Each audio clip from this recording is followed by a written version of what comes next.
Hey,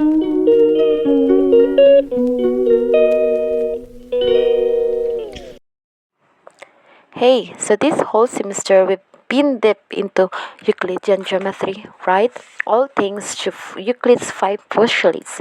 I know they're all important, but I still find it funny how the fifth postulate just causes so much drama. Right, it's the infamous parallel postulate. Euclid even avoided using it for as long as he could, but when we ignore it, that's how we get neutral geometry. I didn't realize that skipping one postulate could actually redefine the entire geometry structures. Exactly. And now, instead of just ignoring it, we are in adding a twist by replacing it with a different postulate. Like this week, we're learning about hyperbolic geometry. Did you get a chance to try the disk model? It's word cold but also a bit confusing. I know. I opened the file and started with the hyperbolic line segment. It was wild to see that if a line segment goes outside of the desk, it just disappears. It's as if a blue space outside the desk doesn't even exist in the model, super different from Euclidean geometry. Yes, and I had to keep reminding myself that this isn't just the edge, it is the whole space inside it. The tools are all customized by hyperbolic geometry too, which is so different from what we're used to with Euclidean tools.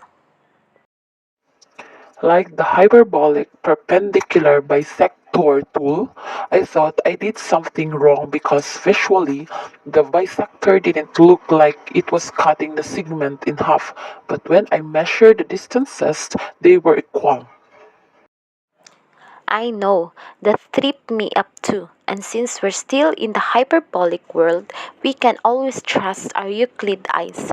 The model proves that equal even though it's look off. And when we measure the angles, perpendicular actually measure out the 90 degrees just like Euclidean geometry.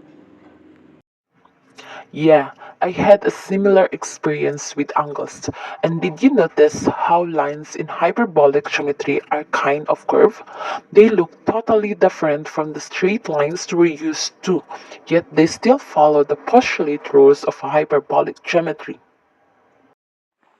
Totally, it's interesting to think about how hyperbolic geometry function with its own unique rules, especially when they're replacing the parallel postulate. Can you imagine if our whole world followed hyperbolic rules?